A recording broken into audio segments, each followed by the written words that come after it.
everybody, I'm Jen, the official Love Witch at the Detroit Witch. And since everybody is in quarantine right now, I figured I would bring you a few quick spell recipes that you can cook up right in your own kitchen if you're having a bored moment. Today we're going to be focusing on how to make your own honey jar, which can be extremely useful if you are looking to catch the eye of someone special.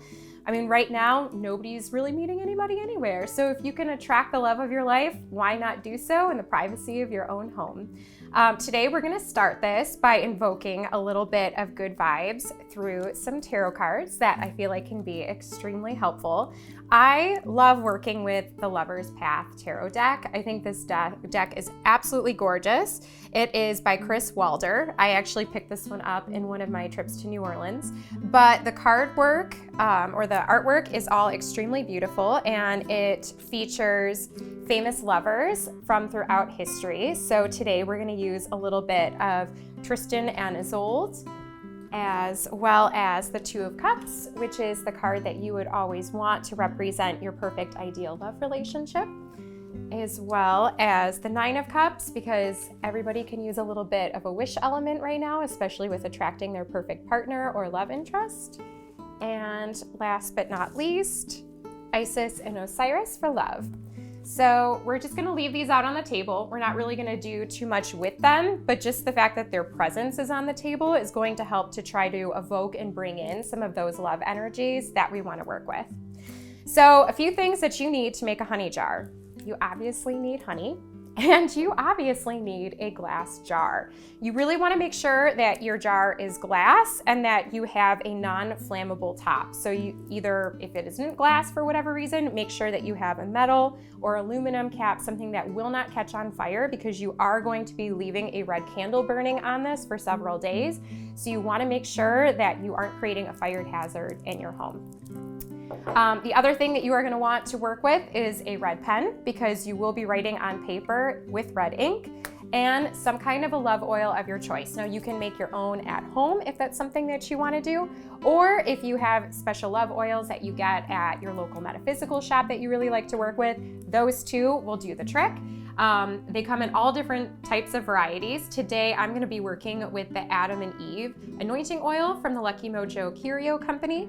But if you are looking to bring back a lover into your life, they do have a very outstanding reconciliation oil that you can use to attract somebody that maybe you used to have a love affair with that went a little awry.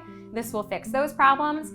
Or if you have a very specific person in mind that you are looking to attract, the Love Me oil is perfect for that too. So you can all find those through the Lucky Mojo Curio Company. But today, like I said, since we are attracting in our ideal and perfect mate with no particular person in mind, we're going to be working with Adam and Eve.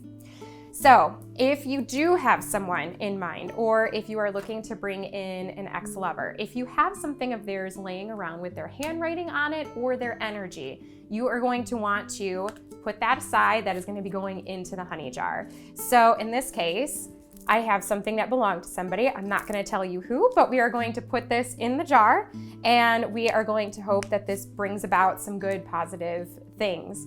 So we have our item from the lover, and now you are going to write their name on your piece of paper with red ink. So whoever it is that you want to attract into your life, you're going to write their name 3 times going horizontally. And I have an example for you, so that way you can take a look at what this is supposed to look like.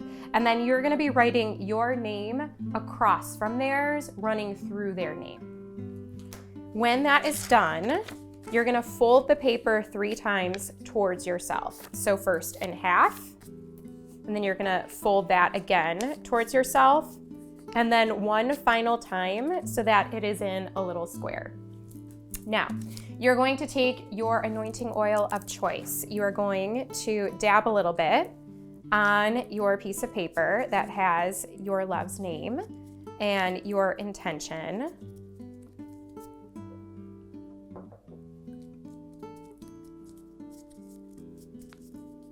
I love the way this stuff smells. It's so good. And then you are going to fill your jar with honey 3/4 of the way. So we're gonna hope that this star thistle honey bear We'll squeeze out 3/4 worth. And if not, we have a spoon, which I think we're gonna need. So kind of the folklore behind the honey jar is that by dunking a person that you want to admire or attract in a honey jar, you are causing them to warm up to you and to become magically sweeter to you. So you're promoting good juju, warm, fuzzy feelings. Kind of think Pooh Bear, but sexier somehow. Now that our honey jar is about 3/4 of the way full, first off, I'm gonna take the item that belongs to my love and I'm going to make sure that it is small enough to fit inside the honey jar, and I'm going to dip that in and let that soak in the honey. And then I'm also going to dip in the name of the person that I am looking to attract into the honey jar. And then technically they say that whatever honey is left on your fingers, it's not a bad idea to lick off. Even if it feels awkward, it does taste good. So then you're gonna seal up your honey jar. And on this, you are going to burn a red candle, and you are going to let this burn down every night for 13 days. After 13 days, you'll light a red candle and do it once a week. The idea is to try to let some of the wax overflow and then kind of seal the jar shut and then drip down the sides of the jar. And then afterwards, you can just keep it on your altar or in a sacred spot in your home. On your nightstand is really good, and that will help to attract your love to you. So many blessings, and I hope that this is a fun little spell that you can do right with things that you have laying around your kitchen to attract love during this quarantine. Many blessings.